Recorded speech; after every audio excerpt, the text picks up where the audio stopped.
Hey there, YTPC.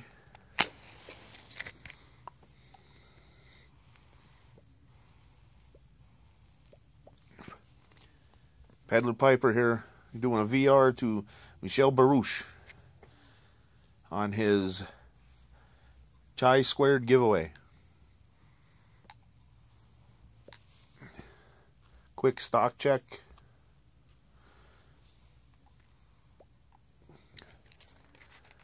Once I get it lit.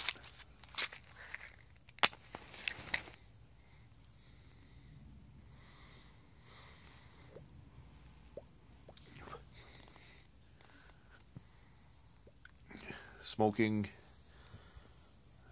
Evelyn. The Road Town Bamboo was gifted to me by Tucson Piper.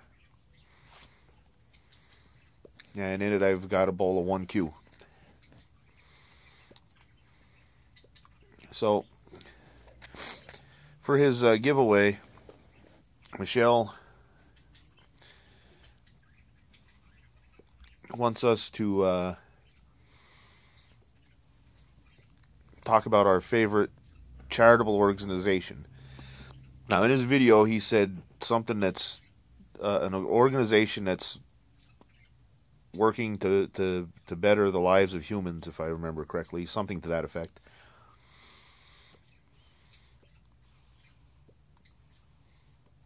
So, I'm going to stretch that a little bit and talk about the organization that I am the coordinator for.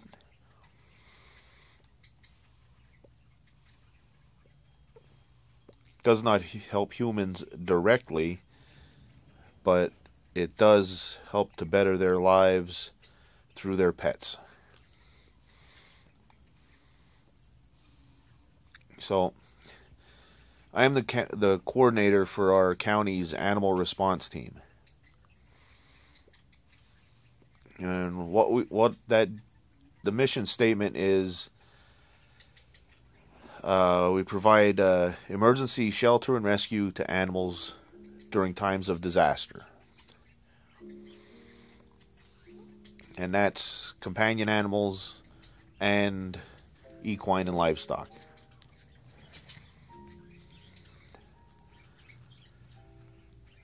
So, in essence, what we do is, if there is a disaster and it's required that the people need to evacuate their homes, the Red Cross or a similar organization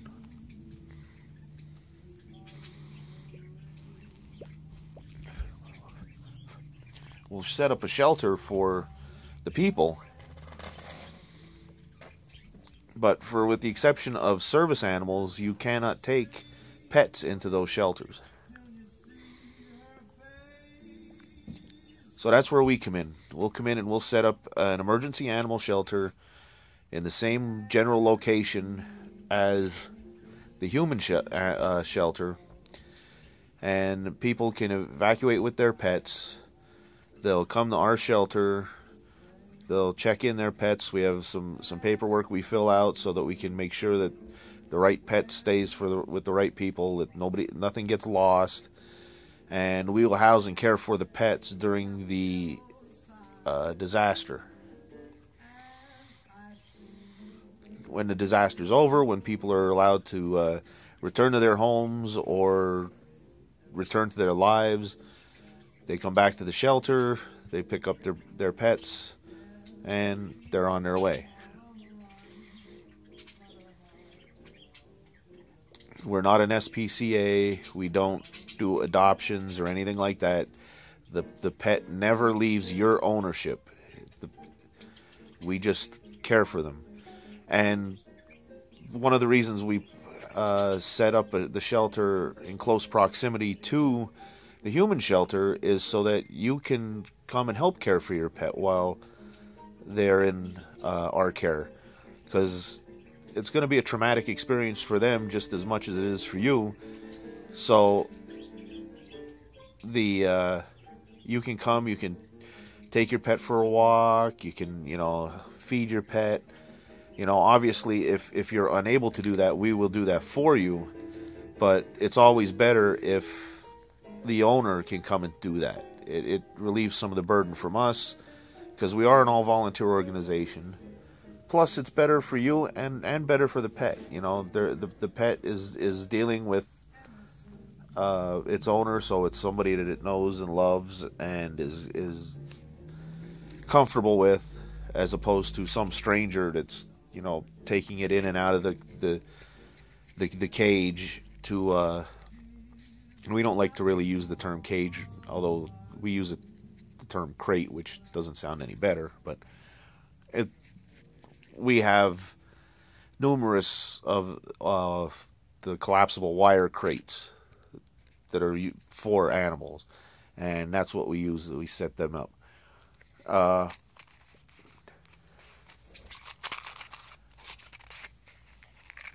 And when we say disaster, a lot of people think, when you hear the word disaster, you think floods or, hurricanes or, stuff like that. But we don't take that narrow of a view for disaster. When we consider a disaster anything that affects you in the terms of a structure fire. Fire departments can call us if there's if there's a structure fire and pets are involved, a house fire in other words, and pets are involved. They can call us and we will come out. We will evaluate the pet and determine if the pet needs to be seen immediately by a vet.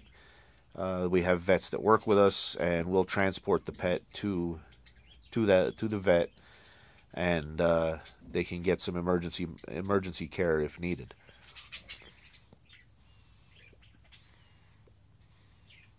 Same instance with vehicle accidents. If there's a vehicle accident and people happen to be traveling with their pets, which is more and more these days. If there's a pet involved, the fire department and the ambulance can call us, and we'll come out, and again we'll evaluate the pet. If the pet needs medical attention, we'll take them to the vet and get that taken care of. If just need a place for the pet to stay until its owner or the family of its owner can travel or whatever to pick up the pet, we have different places that we can board a pet to so that it's taken care of properly.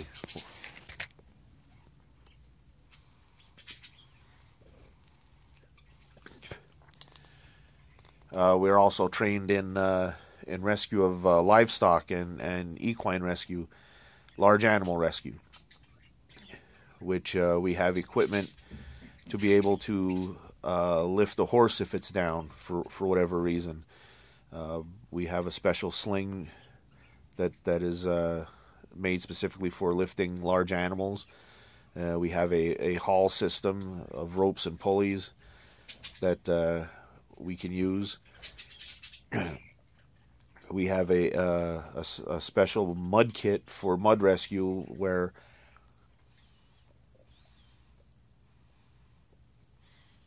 if the animal happens to get stuck in a mud pit,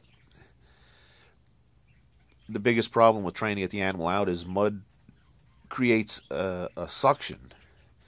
You'll know this if you've ever stepped in mud kind of deep and you lose your shoe. You pull your leg out and your shoe stays in the mud because of suction.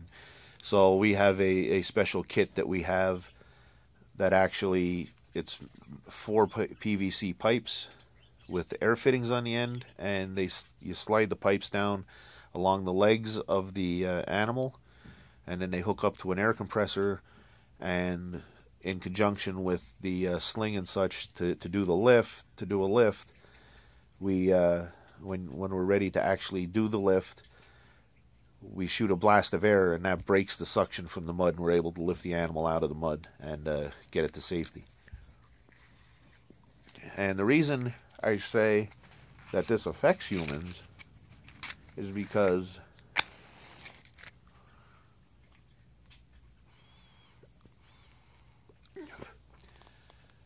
a lot of research of late has come up concerning the human-animal bond. And if you've never owned an animal, then you might think you might not understand. But if you've owned a pet, a dog, a cat, whatever, you create a bond with that animal, and it becomes part of your family. And one thing we learned during Hurricane Katrina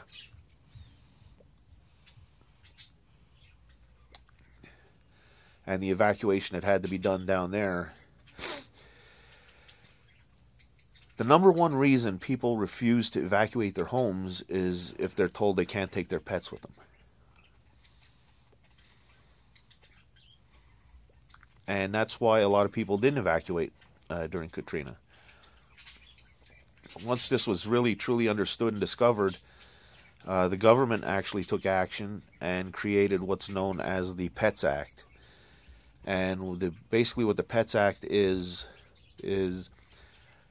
any local government that wishes to be able to receive funds from the Federal Emergency Management Agency, also known as FEMA, in order to receive any emergency funds from them, in their disaster planning, they do have to have a provision for pets.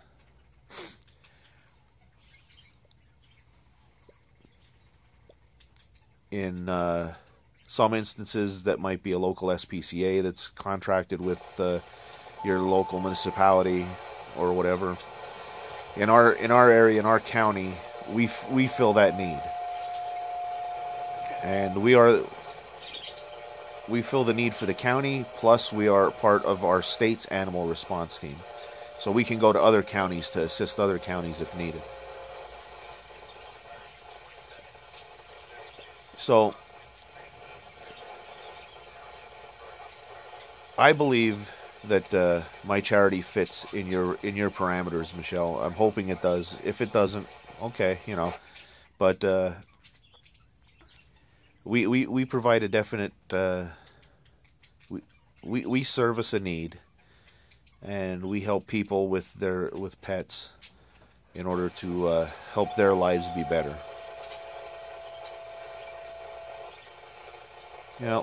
This has gone on way longer than I expected to be. I did not expect it to be. We just turned 13 minutes. But I've been with this organization a long time, and I've led it for a number of years, and it's close to my heart, and it's important to me, as not just as a human being, but as an animal lover. We have several of our own, which if you watch my channel, you kind of know. But I hope you'll accept this as a entry, as a VR, Michelle. And I want to say congratulations. I really enjoy watching your channel. I enjoyed your comparisons of the Captain Black and Lane products, since I do partake in both of them. But I really enjoyed that. I enjoy everything you put out. You give us some great shots of the scenery of Milwaukee there, and I enjoy everything you put out. So congratulations. I look forward to anything you do in the future, and that's it.